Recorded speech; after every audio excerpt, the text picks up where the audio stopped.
Can you loan me $10? Huh? $10? I couldn't grasp what he was saying, but I let David into the house anyway.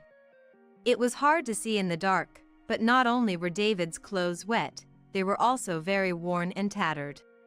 His jacket was stained and dirty all over, and his pants were torn as if caught on something. Simply put, his clothes were in shambles. When I took off his wet socks, the color, which was originally white, had turned brown. Seeing my grandson, David, in such a state, so different from how Tom and Emma were dressed during the day, made my heart heavy. However, I didn't show it. "Aren't you hungry?" and asked.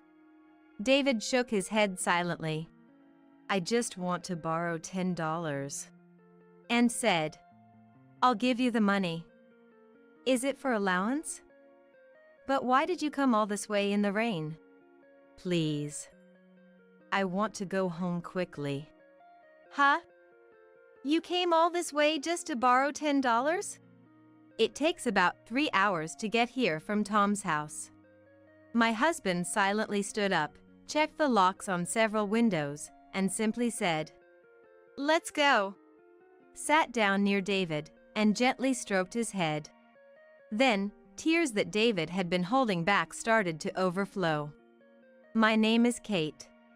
I'm only 52, but having 2 grandchildren is a small source of pride for me. I married a farmer from the South when I was 22, introduced by relatives, and quickly married. Knowing nothing about farming initially, I became a respectable farmer's wife, despite the trouble I caused my in-laws. My husband, the eldest son of a farmer, was very quiet and serious, so most of our conversations were about farming.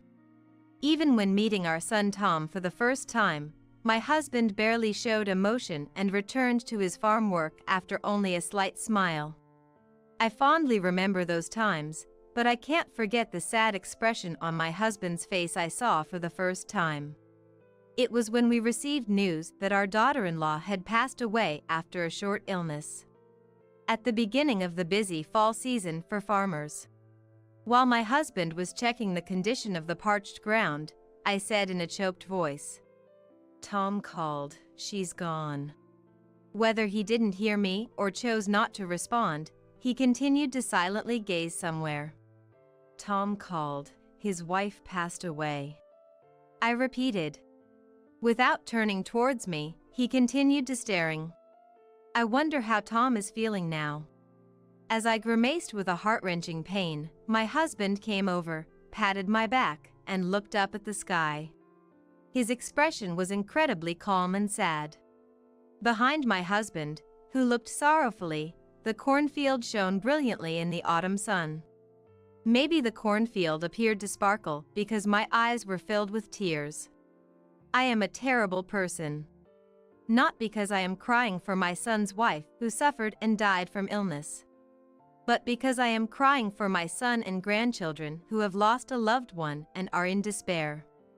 I kept apologizing in my heart, saying, I'm sorry. After a while, Tom came to our house. He asked us to take care of his children, David and Sarah, for a while. After his wife's funeral, Tom seemed to be working very hard, stoically. The grandchildren started attending school from our house. Once, I asked Tom why he didn't live with his children, and he replied, "It brings back memories," with a truly pained expression. Memories? Of what? When I'm with David and Sarah. I remember the times we all lived together as a family. It's too painful. So what? The kids are suffering without their mom, and if you, their dad, don't support them, who will? I know. I understand, but... Watching Tom struggle to speak, I couldn't bring myself to blame him further. I understood that we were making the grandchildren feel lonely, but I couldn't simply tell Tom to cheer up. Believing that time would solve everything, we did our best to love and care for the grandchildren. Years passed, and Tom brought a woman named Emma to our house.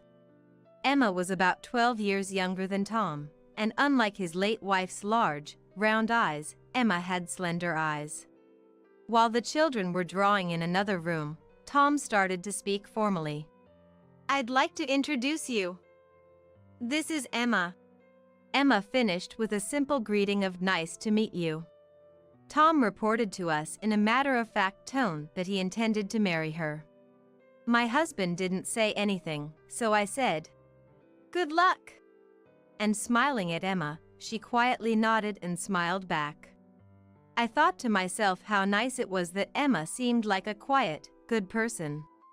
But as the grandchildren showed Tom their drawings in the next room, hoping for his praise, I noticed Emma's expression darken slightly and a soft sigh escape her.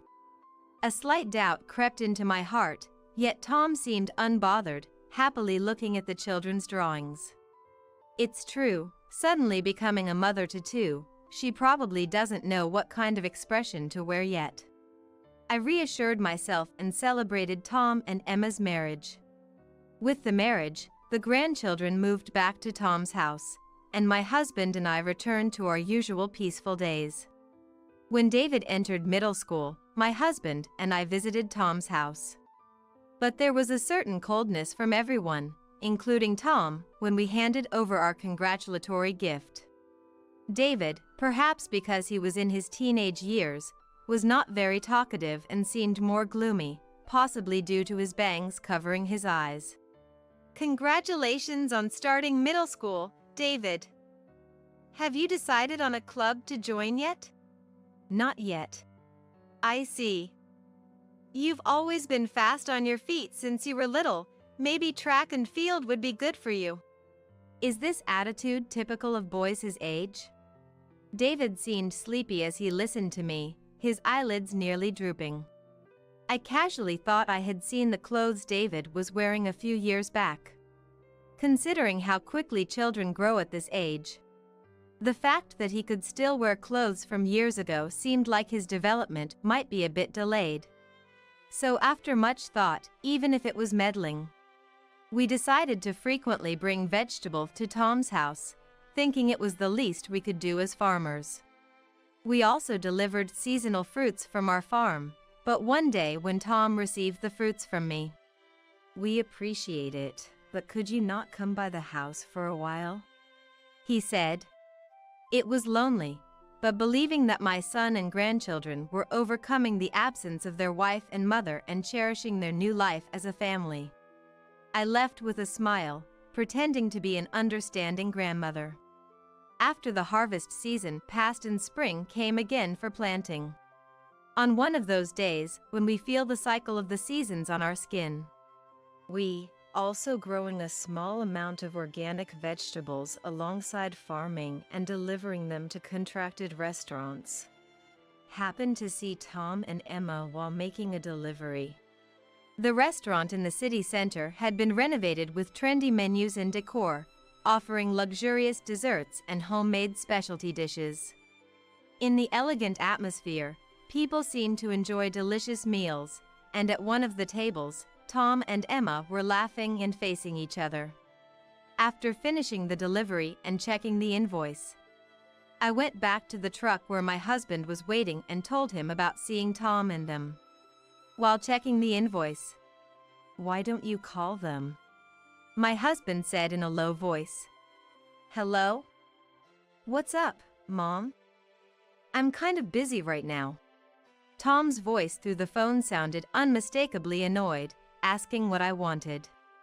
Stammering, I said while looking, "Sorry to bother you. Just wondering how you're doing," at my husband sitting next to me in the truck. After a few seconds of silence and a contemplative atmosphere on the other side of the phone, Tom said, "We're doing fine." "All right, then. That's good." I hung up, and my husband started the truck's engine. I don't think they're doing anything wrong. We're farmers, so we're basically always busy and never have the chance to go to a restaurant during the day like that. When Tom was young, we always went out as a family. I'm not trying to impose my values on my son, but everything Tom and Emma were wearing seemed very high-end.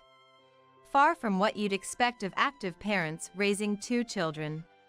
But I suppose that's also imposing my values, I thought. Soon after, it started pouring rain at night. My husband was restless, watching the rain outside through the small window in the living room. While we're grateful for the rain, too much in a short period can turn the fields into mud. When it was completely dark outside, the doorbell rang.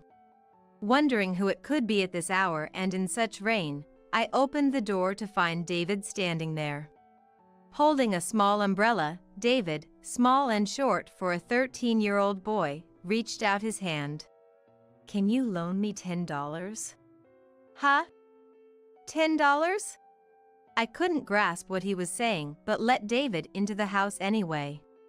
It was hard to see in the dark, but David's clothes were not only wet but also very worn and damaged. His jacket was stained and dirty all over, and his pants had tears as if they were caught on something. Simply put, his clothes were in shambles. After removing his wet socks, the originally white color had turned brown. Seeing my grandson, David, in such a state, so different from the well-dressed appearances of Tom and Emma I saw during the day, made my heart heavy, but I didn't let it show on my face and asked, "Aren't you hungry?" David shook his head silently. "I just want to borrow $10.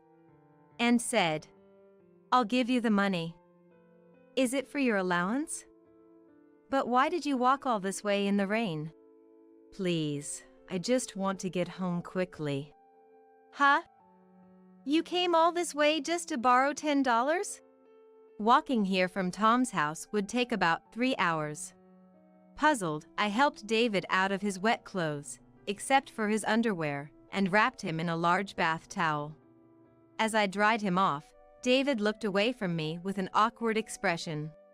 My husband silently stood up, checked the locks on several windows, and simply said, "Let's go." Sat down near David, and gently stroked his head. Then, tears that David had been holding back began to overflow. Even as tears streamed down his face, David remained expressionless and said, "Sarah, she has a fever. It's 39 degrees. She looks really in pain. That's why I want to buy some cold medicine and get home quickly." "Cold medicine? What are Dad and Mom doing?" I asked David, but he didn't reply, just kept crying. My husband's face came into my view, and I caught my breath. It was a look of silent, desperate restraint, the likes of which I had never seen on my usually quiet and gentle husband. He quickly put on his jacket, paused as he reached for the truck keys, turned to David, and asked, "Do you want to come with us?" David nodded vigorously, so my husband draped his jacket over David's shoulders without a word. "I want to go too. I want to come along," I said, almost childishly, to which my husband gave a slight smile and agreed. We hurried to Tom's house. The bad weather made visibility poor, and the sound of the windshield wipers echoed inside the car. I felt crushed by a sense of unease and fear that something ominous was happening, yet I couldn't bring myself to ask David what had happened. I wondered how to reconcile the happy faces of Tom and Emma, seen dining at the restaurant during the day, with the expressionless face of David sitting beside me now, all under the same roof as a family. In the silent car, I was the only one trembling. I dreaded what awaited us. I had noticed Emma's coldness towards Tom's children, David and Sarah, on the day she first came with Tom. Yet I chose to interpret my slight unease in a way that suited me. "I'm sorry. I'm sorry." It took about 40 minutes to reach Tom's house. The outside light was off, and no light or signs of life could be seen through the closed curtains. Thinking that Sarah might be suffering alone inside with a high fever made me anxious. As I struggled to fit the key, David gave us into the lock without any light. Upon entering and rushing to Sarah's room, her face, barely visible under the pale light and peeking out from the blanket, seemed discolored, almost reddish-black. Immediately, my husband placed his hand on Sarah's forehead, looked at her, "Call an ambulance," and said. Actions from then on were swift. The ambulance arrived within minutes of our call, and we had already prepared Sarah to be moved. My husband, upon seeing the ambulance outside, carried a dazed Sarah out, handing her over to the paramedics efficiently. At the hospital, we learned from David that Sarah had been running a fever for about 5 days. Why did it get to this point? I began to ask David but swallowed the rest of my words. It wasn't fair to blame him. What could a middle school boy do about his sister's fever continuing for 5 days? Rather, he should be praised for seeking help from us alone. Imagining David walking desperately through the downpour and dark streets, I whispered, "I'm sorry," and hugged him. Sarah was suspected of having pneumonia and had to be hospitalized overnight. My husband borrowed my phone to call Tom himself. "Come now," simply stating. My husband then sat motionless in a chair, seemingly exhausted in the hospital's waiting room at midnight. David was quietly sleeping, wrapped in a borrowed blanket. After a while, Tom and Emma arrived at the hospital entrance by taxi, looking slightly drunk and weary as they walked towards us. "Mom, how's Sarah? Do you even understand what's happening with Sarah? Come on, calling an ambulance just because she has a fever? Isn't that a bit much?" Tom chuckled, seeking agreement from Emma next to him. Emma narrowed her eyes even more and made a troubled face while holding her elbow. "Hospitalized for a cold. Who do you think is going to pay for that? Emma, do you actually care about Sarah? I'm here because I'm concerned, aren't I? You two were out dining at a restaurant while your child had a fever." I raised my voice, to which Emma looked at me with a scoff. "Are parents not allowed to eat if their child has a fever? You took our daughter to the hospital without our consent and got her admitted. And now, because she might have pneumonia, you put her in a private room, and we have to pay the extra charge. That's fine, right? Just worry and leave everything else to us." Emma, contrary to her gentle appearance, glared at me with a rather domineering attitude. I was at a loss for words, feeling nauseous from the turmoil welling up inside me. Then, a large hand gently touched my back. My husband's hand. Feeling the warmth of his quiet, strong support, I took a deep breath. "Tom." "Huh? What's up?" Tom flinched for a moment. At the same time, Emma stepped in front of Tom to confront my husband. But he completely ignored her and only spoke to Tom, looking past her. "Are you happy? What kind of question is that out of the blue? Of course, I'm happy. Emma and I are getting along fine. Is that so? Do you think David and Sarah are happy?" Tom remained silent, just staring at my husband, when David, who had been sleeping in the waiting room chair, woke up and looked at us expressionlessly. Then Emma rushed to David, pulled him by the arm towards Tom. "Let's go home," and urged. "Whether it's pneumonia or just a fever, resting at home will cure it. Let's get Sarah home quickly. It's a waste to keep her hospitalized." "Yeah, well, that's true. Are you both out of your minds? She needs to rest until the fever goes down. That's what we were doing at home before you decided to drag her to the hospital. It's better for Sarah to rest at home than spend money on hospitalization." Before Emma could finish her argument, my husband pulled David away from her and hugged him, shaking his head slightly. "You two, it's no use anymore. We can't entrust these kids to you." "What are you talking about? David is our child. Mine and Tom's. Sarah's condition isn't just about pneumonia. The doctor said she's also suffering from severe malnutrition, and David, too, is far from normal. While holding David, my husband's words trailed off. This is ridiculous, Emma said, dismissively pushing Tom's back, suggesting they take Sarah and leave. I felt an urge to reach out and save Tom, who looked troubled, yet unable to go against Emma's wishes. Tom doesn't want to lose what he's found in Emma after overcoming the grief of losing his beloved wife. So, he probably can't oppose Emma. What can I do for Tom, who's about to make a wrong turn? Maybe Tom is being deceived by a bad woman like Emma. But Tom, as a parent and a person, if he can't protect his young children, David and Sarah, even knowing all this, I can't forgive him anymore. Tom! Almost unconsciously, I slapped Tom's cheek. I had never raised my hand to him since he was a child, and never thought the day would come when I would do so to my son, now grown so large. I was shocked by my own actions. Tom looked at me, stunned, wondering why he was slapped. The doctor said, given the current state of David and Sarah, it's a clear case of child neglect.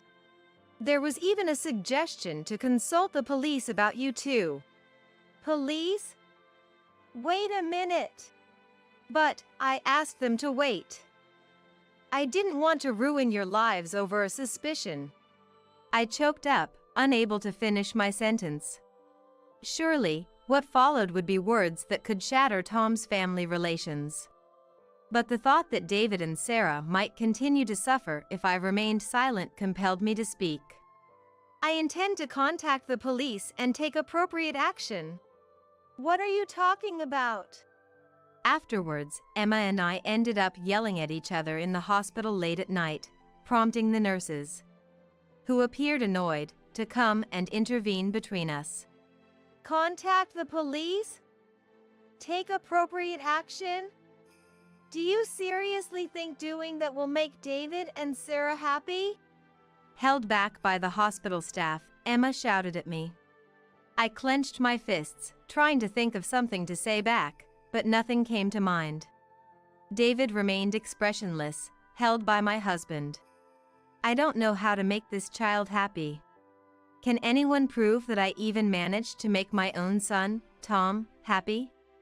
Emma, do you actually intend to make David and Sarah happy? Think about happiness? Yes, happiness. No one knows whether they can make someone happy or not. But I think what's more important than wishing for their happiness is to think about it. We're adults.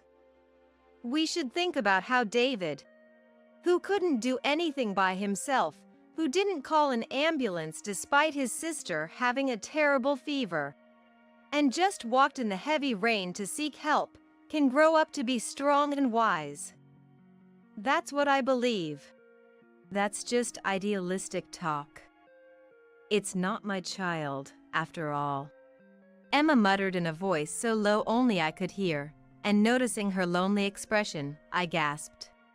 Emma and Tom, who demanded immediate discharge procedures, were met by a doctor who had preemptively contacted the police, leading to their being taken away by several officers. Emma protested. I'll sue you for defamation. However, it turned out that there had been reports to child welfare services from neighbors suspecting abuse, and a meeting was set up a few days later with child welfare workers. I later learned that the fruits and vegetables we had been giving them were being sold online.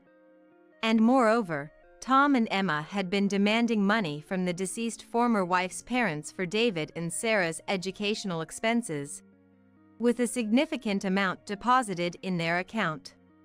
But most of it was spent by Tom and Emma, leaving David and Sarah with hardly any proper meals.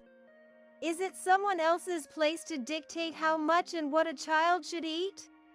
During the discussion with child welfare workers, Emma's attitude gradually became indifferent as the staff explained the situation, suggesting moving the children to a facility. Tom started to panic and defend himself. It's not like that. Sure, I might not have paid enough attention, but David and Sarah are my children too. It can't be a facility. But considering the current situation. As the worker elaborated, my husband stood up. But those kids are my kids. And addressed Tom and Emma. You two should stop being parents. We will take care of the children. Though it was a brief statement from my always quiet and calm husband, Tom and Emma were silenced by his determination and resolution, hanging their heads in defeat. Tom looked up at me, seeking help. Mom. I was deceived by Emma. You might have been a terrible parent, but speaking more will only make you a worse man, Tom. Tom sighed softly without responding. Though Tom and Emma did not divorce, the rumor that they were investigated by the police for child neglect made their life uncomfortable. David and Sarah came to live with us. It turned out they were distant because Emma had lied to them, saying we disliked the grandchildren. But as the misunderstanding cleared, their smiles became more frequent. In the crisp autumn breeze under a clear sky, I took a deep breath, looking over the golden cornfields. The harsh summer had passed, and it was now the season of harvest. In the evening, countless dragonflies flew, their wings reflecting the sunset. In this magical scenery, I could see David and Sarah's figures from behind. It's time to go home. When I called out to them, they ran towards me with big smiles. Hey, what's for dinner tonight? Let's see. How about some grilled salmon? The first time I ate vegetable at Grandma's house, I thought it was incredibly delicious. I wonder why. Now, I feel it's even more delicious. I get it. It's seriously good. I can eat at them in a second. Sarah laughed. That's an exaggeration. Impossible. As David made a humorous face. With each gentle breeze, the cornfields waved, and my husband's car came to pick us up from the other side of this scenic view. Let's go home. David and Sarah nodded with smiles. So bright I couldn't help but shed tears.